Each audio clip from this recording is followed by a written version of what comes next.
Hello everyone, मनोविज्ञान की इस क्लास में आप सभी का स्वागत है। मित्रों, हम लोगों ने साइकोलॉजी के अंतर्गत भिन्न भिन्न टॉपिकों के बारे में चर्चा किया। आज सोचा जा रहा है कि आप लोगों के सामने टॉप 15 क्वेश्चंस को ऐसे बताया जाए जो आपके यूपी टेट, सीटेट तथा पीआरटी के एग्जाम के दृष्टिकोण से अत्यंत महत्वपूर्ण है। तो आइए देखते हैं पहला क्वेश्चन। पहला क्वेश्चन यह है कि वाक शक्ति के विकास के सबसे पहली अवस्था निम्नलिखित में से कौन सी कही जाती है? पहला है भाव संवेग, दूसरा है रोना या चीखना, तीसरा है बलबलाना और चौथा है नन ऑफ दीज, मतलब इनमें से कोई नहीं। जल्द से जल्द कमेंट के माध्यम के द्वारा आप अपने जवाब भेजिए। मित्रों, आपको बता दें कि जो वाक शक्ति, वाक मतलब बोलना, अर्थात जो भाषा विकास है, भाषा विकास को हम दो भागों में बांटते हैं। भाषा विकास की अवस्था को दो भागों में बांटते हैं। जो पहली अवस्था होती है उसे हम कहते हैं पूर्व वाक भाषा विकास, और जो दूसरी अवस्था होती है भाषा विकास की, इसे हम कहते हैं पश्च वाक भाषा विकास। पूर्व मतलब पहले, वाक मतलब बोलना, मतलब जब बालक बोल नहीं पाता तो उसके अंदर भाषा बोलने की शुरुआत कैसे होती है। अपश्च मतलब बाद में, वाक मतलब बोलना, जब बच्चा भाषा को बोलने लगता है तो उसके अंदर भाषा का विकास कैसे होता है। जो पूर्व वाक भाषा विकास होता है इसका समय होता है जन्म से 15 माह, और जो पश्च वाक भाषा विकास होता है इसका समय होता है 15 माह के बाद। क्या होता है? 15 माह के बाद। तो यहाँ पे जो पूर्ववाक भाषा विकास होता है, इस पूर्ववाक भाषा विकास का जो पहला सोपान होता है इसे हम कहते हैं रुदन, और जो दूसरा सोपान होता है इसे हम कहते हैं बड़बड़ाना। क्या कहते हैं? बड़बड़ाना। तो यहाँ पे पूछ रहा है कि वाक शक्ति के विकास की पहली अवस्था ना, तो पहली अवस्था कौन सी मिली? पहली अवस्था मिली रुदन। इस रुदन को इंग्लिश में कहते हैं क्राइंग, जिसे हम अगर दूसरे शब्दों में कहें तो रोना या चीखना कह सकते हैं। इसलिए हमारा सही विकल्प कौन सा हो जाएगा? रोना या चीखना। अगर इस क्वेश्चन को अगर घुमाए तो क्वेश्चन यह भी कह सकता है कि बालक की पहली ध्वनिवाचकता क्या होती है। तो बालक की पहली ध्वनिवाचकता जो होती है वह होती है रुदन, जिसे हम रोना या चीखना भी कह सकते हैं। मित्रों, बढ़ते हैं अगले क्वेश्चन की तरफ। दूसरा क्वेश्चन देखते हैं क्या कहता है। दूसरा क्वेश्चन कह रहा है कि विद्यालय में शारीरिक दंड पर रोक लगी। मित्रों, आपको एक चीज बता दें कि जो शारीरिक दंड है, यह शारीरिक दंड नहीं, चाहे शारीरिक दंड हो, चाहे मानसिक दंड हो, चाहे श्रम दंड हो, चाहे आर्थिक दंड हो, मतलब किसी भी प्रकार का दंड कह सकते हैं। पहला ऑप्शन दिया है आरटी 2009, दूसरा ऑप्शन दिया है घरेलू हिंसा अधिनियम 2005, तीसरा ऑप्शन दिया है बाल श्रम निरोधक अधिनियम, और चौथा दिया है बाल न्याय अधिनियम। जल्द से जल्द कमेंट के माध्यम के द्वारा आप अपने सही जवाब मुझे भेजिए। मित्रों, चीज आपको बता दें कि जब आरटीई 2009 यह आई थी 2010 में, लेकिन यह 1 अप्रैल 2010 को संपूर्ण भारत में लागू हुई, सिवाय J&K मतलब जम्मू और कश्मीर को छोड़कर। उस समय जम्मू और कश्मीर में नहीं लागू हुई थी। ये आपका पीआरटी का भी एक क्वेश्चन बन जाता है कि आरटी 2009 कब लागू हुआ। तो आरटी 2009 आया तो था 2009 में, लेकिन लागू कब हुआ? 1 अप्रैल 2010 में। जैसे कह दें कि इस समय आप देख रहे हैं कि जो नई शिक्षा नीति आई है 2020 में आई है, लेकिन लागू तो हुआ नहीं है ना। लेकिन लागू अब जब भी होगा तो उसका डेट बताया जाएगा ना। तो अब कहे कि राष्ट्रीय शिक्षा नीति 2020 कब लागू हुई, तो 2020 में थोड़ी ना लागू हुई, 2020 में आया है ना। जब लागू होगा तो उसका डेट अलग होगा।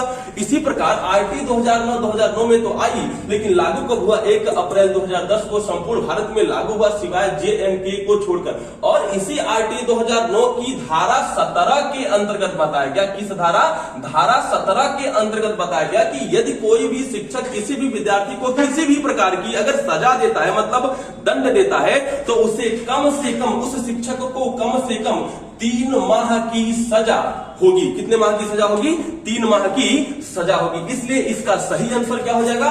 आरटीई 2009। बढ़ते हैं अगले क्वेश्चन की तरफ। तीसरा क्वेश्चन देखते हैं। तीसरा क्वेश्चन ये कह रहा है कि आउट ऑफ द बॉक्स चिंतन किससे संबंधित है। क्या क्वेश्चन है?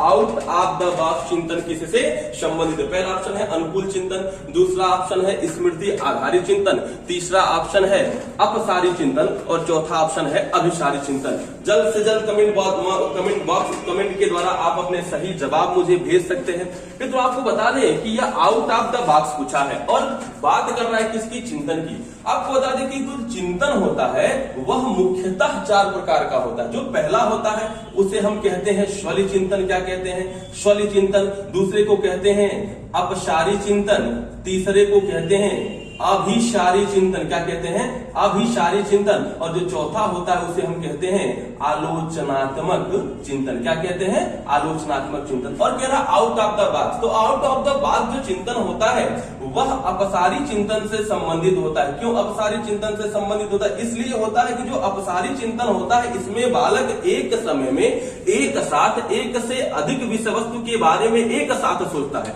और यहाँ पे वही चीज कह रहा है आउट ऑफ द बॉक्स, मतलब एक केंद्र बिंदु से अलग हटकर भिन्न उसी विषय वस्तु के भिन्न भिन्न पहलुओं पर नजर डालना, यह किससे संबंधित होगा? तो यह अपसारी। जैसे अपसार का मतलब होता है फैलाव चारों तरफ ना, तो इसी प्रकार यह जो सही जवाब होगा वह होगा अपसारी चिंतन। अच्छा, एक क्वेश्चन यहां से और भी पूछता है कि अपसारी चिंतन कैसे बालकों में पाया जाता है तथा अभिसारी चिंतन कैसे बालकों में पाया जाता है? जो अपसारी चिंतन होता है वह सृजनात्मक बालकों में पाया जाता है और जो अभिसारी चिंतन होता है यह प्रगतिशील बालकों में या कह सकते हैं प्रतिभाशाली बालकों में पाया जाता है। मतलब जो सृजनात्मक बालक होते हैं वह एक समय में एक से अधिक विषय वस्तु के बारे में एक साथ चिंतन करते हैं, इसलिए इसका सही जवाब क्या हो जाएगा? अपसारी चिंतन। बढ़ते हैं अगले क्वेश्चन की तरफ। अगला क्वेश्चन नंबर 4 यह कहता है कि सामान्य तथा विशिष्ट कारक सिद्धांत का प्रतिपादन किसने किया? जो सामान्य कारक है और जो विशिष्ट कारक सिद्धांत है इसके प्रतिपादक कौन है?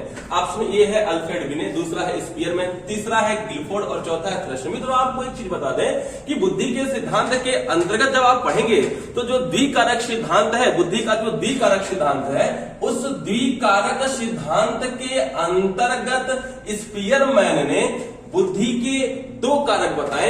जो पहला होता है उसे हम कहते हैं सामान्य कारक। क्या कहते हैं? सामान्य कारक। और जो दूसरा होता है उसे हम कहते हैं क्या है?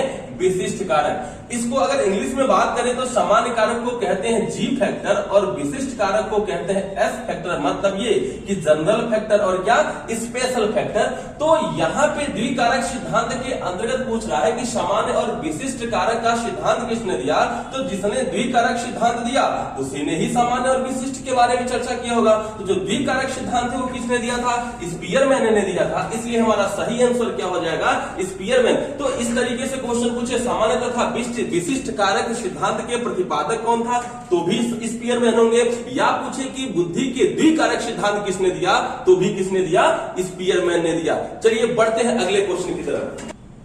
अगला क्वेश्चन 5वां क्वेश्चन यह कहता है कि यदि आप बच्चों को सिखाना चाहते हो तो बच्चों से सीखिए। क्या क्वेश्चन कहता है? यदि आप बच्चों को सिखाना चाहते हो तो बच्चों से सीखिए।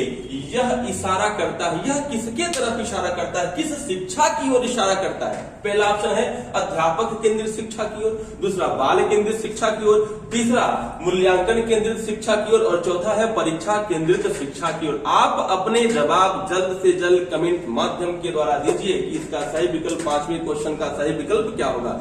आपको बता दें कि जो वर्तमान समय की शिक्षा है वह बालकों को केंद्र मानकर दी जाने वाली शिक्षा, अर्थात बालक जिस तरीके से सीखता है आप उसी तरीके से सिखाएंगे। इसलिए इस प्रश्न का जो सही विकल्प होगा वह होगा बाल केंद्रित शिक्षा की ओर। और जो बाल केंद्रित शिक्षा की ओर है इसका समर्थन कौन करता है? तो इसका समर्थन जो करने वाले हमारे जो मनोवैज्ञानिक हैं उनका नाम है जॉन डीबी। क्या नाम है? John dB. जॉन डीबी बाल केंद्रित शिक्षा का समर्थन करते हैं और कहते हैं कि बालक को केंद्र मानकर ही एक शिक्षक को शिक्षा देने की आवश्यकता होती है। चलिए बढ़ते हैं अगले क्वेश्चन की तरफ। अगला क्वेश्चन नंबर 6 कहता, क्वेश्चन नंबर 6 है कि पियाजे की 4 विकास अवस्थाओं में से किस अवस्था में वस्तु स्थायित्व विकसित होता है? मतलब जो पियाजे महोदय ने जो संज्ञानात्मक विकास का सिद्धांत दिया था उस सिद्धांत के अंतर्गत इन्होंने बाल विकास की 4 अवस्थाएं बताई थी। जो पहली अवस्था थी उसे कहते हैं हम इंद्रिय जनित गामक अवस्था या उसी को हम कहते हैं संवेदी पेशी अवस्था। दूसरी अवस्था को कहते हैं पूर्व प्राक या प्राथमिक संक्रिया की अवस्था। तीसरे को कहते हैं मूर्त संक्रिया की अवस्था और चौथे को कहते हैं औपचारिक संक्रिया की अवस्था। तो इन चारों अवस्थाओं में वह कौन सी अवस्था है जिसके अंतर्गत बालकों के अंदर वस्तु अस्थायित्व का गुण विकसित होता है। तो मित्रों आपको बता दें कि जो पियाजे महोदय ने जो बाल विकास की चारों अवस्थाएं बताई थी संज्ञानात्मक विकास के अंतर्गत, उन अवस्थाओं में जो पहली अवस्था होती है जिसे कहते हैं संवेदीय पेशी अवस्था या उसी को कहते हैं इंद्रिय जनित गामक अवस्था, उन्होंने कहा था कि पहली अवस्था की 6 उप अवस्थाएं होती हैं और इन 6 उप अवस्थाओं में जो अंतिम उप अवस्था होती है अर्थात जो 6वीं उप अवस्था होती है उस अवस्था का नाम है मानसिक संयोग द्वारा नए साधनों की खोज की अवस्था, जिसका समय होता है 18 माह से 24 माह तक। और इसी अवस्था की उप अवस्था के अंतर्गत पियाजे महोदय ने बताया था कि बालकों के अंदर वस्तु अस्थायित्व का गुण विकसित होता है। इसलिए इस क्वेश्चन का जो सही उत्तर है वह क्या हो जाएगा, वह हो जाएगा इंद्रिय जनित गामक अवस्था। क्या हो जाएगा, इंद्रिय जनित गामक अवस्था, या हो सकता है इसके जगह पर संवेदी पेशी अवस्था भी आपके ऑप्शन में दे दे। इस प्रकार इसका सही ऑप्शन होगा क्या, डी। चलिए बढ़ते हैं अगले क्वेश्चन की तरफ। चलिए आइए बढ़ते हैं 7वें नंबर क्वेश्चन की तरफ। 7वां क्वेश्चन ये कहता है कि बालक की बुद्धि, योग्यता, निष्पत्ति तथा अभिवृत्ति एवं अभिरुचि का परिमाणात्मक अंकन कहलाता है। पहला ऑप्शन है मापन, दूसरा है मूल्यांकन, तीसरा है उपयुक्त दोनों और चौथा है नन ऑफ दीज, मतलब इनमें से कोई नहीं। जल्द से जल्द कमेंट बॉक्स में अपने जो सही उत्तर है उसको भेजिए। देखिए आइए आपको बता दें कि कह रहा है कि बालक की बुद्धि, योग्यता, निष्पत्ति, अभिवृत्ति एवं अभिरुचि का परिमाणात्मक अंकन कहलाता है। देखिए यहाँ पे अंकन दिया है ना, जब आपको मापन और मूल्यांकन की क्लास में हम बता रहे थे तो उसमें हमने बताया था कि मापन के द्वारा, किसके द्वारा, मापन के द्वारा हम अंक देते हैं। क्या देते हैं, अंक देते हैं। और जब इस अंक की हम क्या कर देते हैं, व्याख्या कर देते हैं, तो उसी को हम क्या कहते हैं, तो उसी को हम मूल्यांकन कहते हैं। क्या कहते हैं, मूल्यांकन कहते हैं। तो इसमें क्या दे रहा है, इसमें अंकन कहलाता है। तो अंकन क्या कहलाएगा, अंकन मापन कहलाएगा कि मूल्यांकन कहलाएगा। तो जाहिर सी बात है अंकन क्या कहलाएगा, मापन कहलाएगा। इसलिए इसका सही विकल्प, इस प्रश्न का सही विकल्प क्या हो जाएगा, विकल्प नंबर ए जो दिया है क्या, मापन। चलिए बढ़ते हैं अगले क्वेश्चन की तरफ। चलिए क्वेश्चन नंबर 8 देखिए। क्वेश्चन नंबर 8 ये कह रहा है कि सीखी हुई बात को स्मरण, स्मरण मतलब क्या होता है, याद करना। मतलब जो हम सीखी हुई बात है उसको स्मरण अर्थात याद करना या पुनः स्मरण करने की असफलता कहलाती है। मतलब आपको बताएं कि जो इसमें क्वेश्चन में यह कह रहा है कि सीखी हुई बात मतलब जो हम बात सीखे हुए हैं और कुछ दिन के बाद हम अगर उसका स्मरण कर रहे हैं, उसको याद कर रहे हैं और याद करने में हम विफल हो जा रहे हैं, तो उसे हम क्या कहते हैं। पहला ऑप्शन दिया है पुनः स्मरण, दूसरा ऑप्शन दिया है विस्मृति, तीसरा ऑप्शन दिया है संवेदना और चौथा ऑप्शन दिया है क्या, स्मृति। तो इसमें इसका जो सही उत्तर है वो आप कमेंट माध्यम के द्वारा हमसे क्या कर सकते हैं, हमें बता सकते हैं। आइए देखते हैं कि जो स्मृति होती है वो क्या होती है। जो स्मृति होती है, स्मृति को इंग्लिश में कहते हैं मेमोरी। क्या कहते हैं, मेमोरी। इसके द्वारा किसी भी विषय वस्तु को हम याद करते हैं। और जो विस्मृति होता है इसको हम कहते हैं फॉरगेटिंग। क्या कहते हैं, फॉरगेटिंग। अर्थात जब हम कोई भी वस्तु याद करते हैं और वह हमारे मस्तिष्क में स्टोर नहीं होता तो इसी को हम क्या कहते हैं, विस्मृति कहते हैं। और यहाँ पे पूछ रहा है असफलता कहलाती है, तो असफलता स्मृति के द्वारा होगा कि विस्मृति के द्वारा होगा। तो असफलता किसके द्वारा होता है, विस्मृति के द्वारा होता है। इसलिए हमारा जो करेक्ट आंसर वो क्या हो जाएगा, बी, जो क्या दिया है ऑप्शन में, विस्मृति। तो इसका आंसर होगा विस्मृति। चलिए बढ़ते हैं अगले क्वेश्चन की तरफ। चलिए क्वेश्चन नंबर 9 देखिए। क्वेश्चन नंबर 9 यह कहता है कि प्राचीन अनुबंधन का सर्वप्रथम अध्ययन किया। मतलब जो प्राचीन अनुबंधन है इसका सर्वप्रथम अध्ययन किसने किया था। आपको एक चीज बता दें, जो इसमें प्राचीन अनुबंधन पूछ रहा है ना, तो ये इसके प्राचीन अनुबंधन को हम परंपरागत अनुबंधन भी कहते हैं और इसे हम शास्त्रीय अनुबंधन भी कहते हैं। अब जो शास्त्रीय अनुबंधन बता दिए हैं तो आपके मस्तिष्क में इसका सही विकल्प घूमने लगा होगा और जो विकल्प घूम रहा है आपके मस्तिष्क में उसका जवाब हमें कमेंट माध्यम के द्वारा दे सकते हैं। पहला ऑप्शन है वाटसन, दूसरा है पावलोव, तीसरा है स्किनर और चौथा क्या है, थर्डाइक।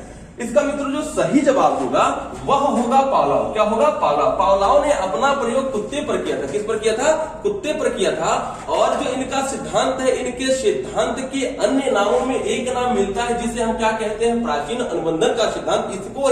इसको ही हम कहते हैं परंपरागत अनुबंधन का सिद्धांत या इसी को कहते हैं शास्त्रीय अनुबंधन का सिद्धांत। इसलिए विकल्प हमारा जो बी पावलोव है वह क्या हो जाएगा, सही हो जाएगा। चलिए बढ़ते हैं अगले क्वेश्चन। क्वेश्चन नंबर 10 देखिए। क्वेश्चन नंबर 10 ये कहता है कि जब एक बच्चा केवल अपने अनुसार दुनिया देखता है और दूसरों के नजरिए की सराहना करने में सक्षम नहीं होता, इसे कहते हैं। ये पियाजे महोदय ने जो संज्ञानात्मक विकास का सिद्धांत दिया, ये पियाजे से संबंधित क्वेश्चन है। कह रहा है कि एक बालक है जो अपने अनुसार दुनिया देख रहा है और दूसरों के नजरिए की सराहना करने में क्या है, वह सक्षम नहीं है, दूसरों के नजरिए की वह सराहना नहीं कर पा रहा है, तो इसे क्या कहते हैं? पहला ऑप्शन दिया है विकेंद्रण, दूसरा ऑप्शन दिया है अहम केंद्रित वृत्ति, तीसरा ऑप्शन दिया है आंत प्रज्ञात्मक विचार और चौथा ऑप्शन दिया है जीवा। जल्द से जल्द कमेंट माध्यम के द्वारा मुझे यह सूचित करें कि इसका सही विकल्प क्या होगा। मित्रों, जो यहाँ पे क्वेश्चन कह रहा है कि अपने अनुसार दुनिया देखता है, अपने अनुसार क्या कर रहा है, दुनिया देख रहा है, जबकि दूसरों के नजरिए की सराहना क्या नहीं, नजरिए की सराहना करने में सक्षम नहीं है। तो ऐसे विचार को हम क्या कहते हैं? तो ऐसे विचार को हम कहते हैं अहम केंद्रित वृत्ति। क्या कहते हैं? अहम केंद्रित वृत्ति। मतलब वह अपने अनुसार ही दुनिया देखता है, दूसरों की विचार की सराहना करने में वह सक्षम नहीं होता, तो इसे हम क्या कहते हैं? अहम केंद्रित वृत्ति। इसलिए इसका सही उत्तर होगा बी, जो दिया क्या है, अहम केंद्रित वृत्ति। बढ़ते हैं अगले क्वेश्चन की। क्वेश्चन नंबर देखिए, क्वेश्चन नंबर 11 क्या कहता है? क्वेश्चन नंबर 11 यह कहता है कि वयस्कों या समवयस्कों द्वारा छात्र को दिया जाने वाला अस्थायी समर्थन क्या कहलाता है? पहला है पाण, दूसरा है उद्दीपक, तीसरा है संज्ञान और चौथा है अनुक्रिया। जल्द से जल्द कमेंट माध्यम के द्वारा आप अपने सही विकल्प मुझे भेजिए।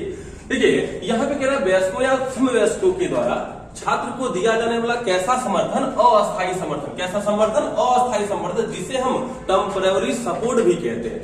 तो जब हम बात करते हैं वाइगोत्स्की महोदय की, तो वाइगोत्स्की महोदय ने कहा कि बालक के ज्ञान को बेहतर स्तर तक जाने के लिए बालक को अस्थायी समर्थन दिया जाता है। कौन सा समर्थन दिया जाता है? अस्थायी समर्थन दिया जाता है। और इस अस्थायी समर्थन को हम क्या कहते हैं? इस अस्थायी समर्थन को हम क्या कहते हैं? पाण कहते हैं। क्या कहते हैं? पाण कहते हैं। हो सकता है आपके विकल्प में पाण ना होकर ढांचा निर्माण दे दे, या हो सकता है ढांचा निर्माण ना देके मचान दे दे। यह जो पाण होता है इसे हम क्या कहते हैं? इसे हम मचान भी कहते हैं, या इसी को हम क्या कहते हैं? इसी को हम ढांचा निर्माण भी कहते हैं, जिसको इंग्लिश में स्कैफोल्डिंग कहते हैं। क्या कहते हैं? स्कैफोल्डिंग कहते हैं। इसलिए इसका जो राइट आंसर होगा वह होगा ए, जो क्या है? पाण। चलिए बढ़ते हैं अगले क्वेश्चन की तरफ। चलिए क्वेश्चन नंबर 12। क्वेश्चन नंबर 12 क्या कह रहा है कि सामान्य संयुक्त कोशिका में गुणसूत्रों के जोड़े होते हैं। मित्रों आप देख रहे हैं सामान्य कोशिका पूछ रहा है, और सामान्य कोशिका में किसको पूछ रहा है? गुणसूत्रों को पूछ रहा है। जो पहला ऑप्शन दिया वह दिया है 22 जोड़े, दूसरा ऑप्शन दिया है 23 जोड़े, तीसरा ऑप्शन दिया है 24 जोड़े और चौथा ऑप्शन दिया है 25 जोड़े। कमेंट के माध्यम से इसका सही विकल्प बताइए। तब तक आइए समझते हैं इसको।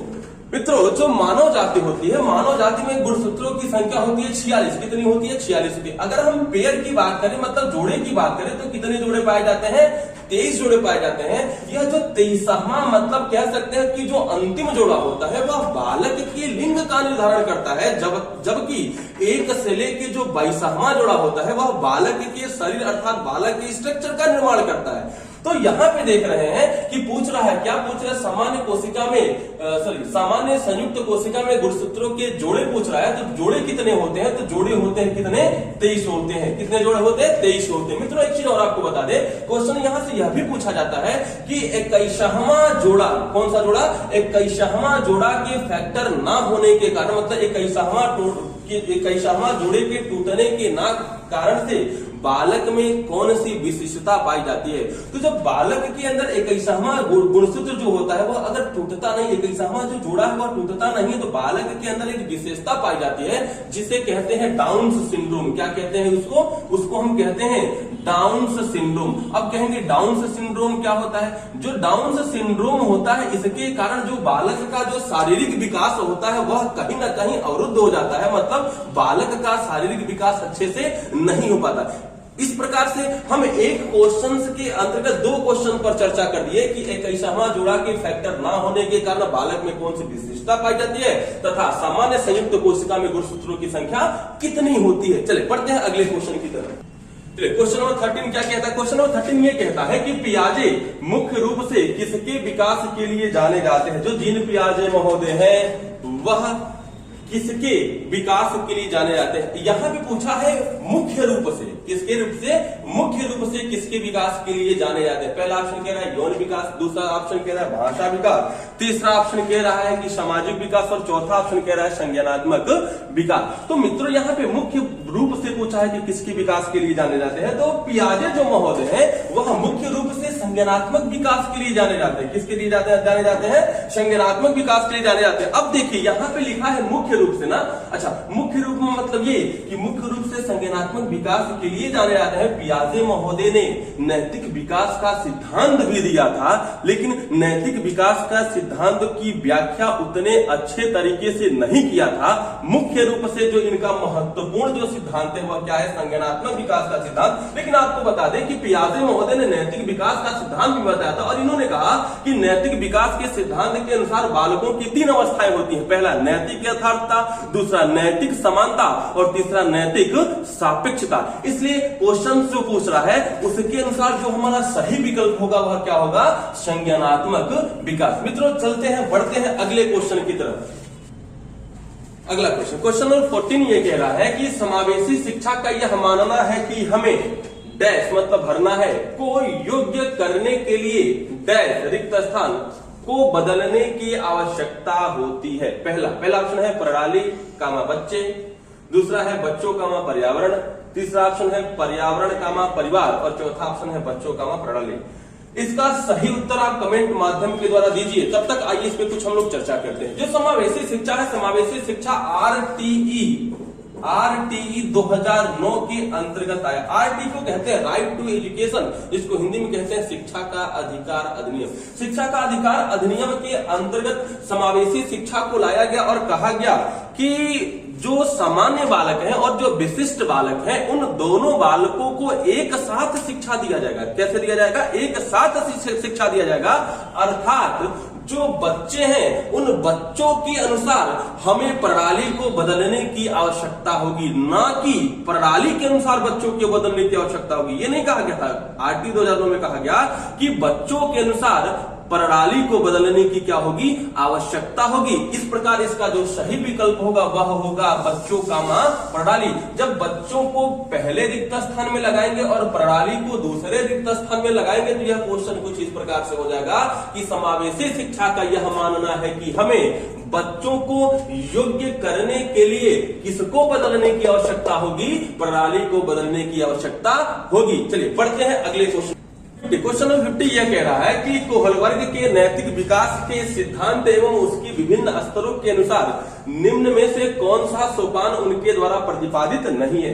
जो कोहलवर्ग महोदय थे इन्होंने नैतिक विकास का सिद्धांत दिया था और नैतिक विकास के सिद्धांत को 3 स्तरों में बताया और 3 स्तरों के अंतर्गत जो कोहलवर्ग महोदय ने उन्होंने कुछ सोपान बताए थे।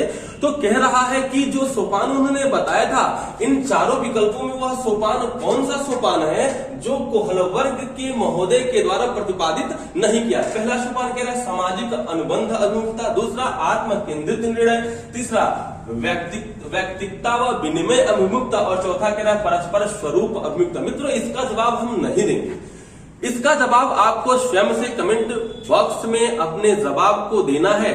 और जो भी क्वेश्चंस बताए गए हैं इससे संबंधित अगर आपको कोई भी प्रॉब्लम हो तो आप कमेंट बॉक्स के माध्यम से अपने सवाल भी हमसे पूछ सकते हैं।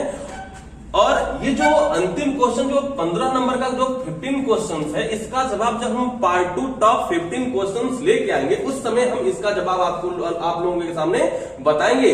तो मिलते हैं अगले पार्ट टॉप 15 के अंतर्गत। तब तक के लिए धन्यवाद।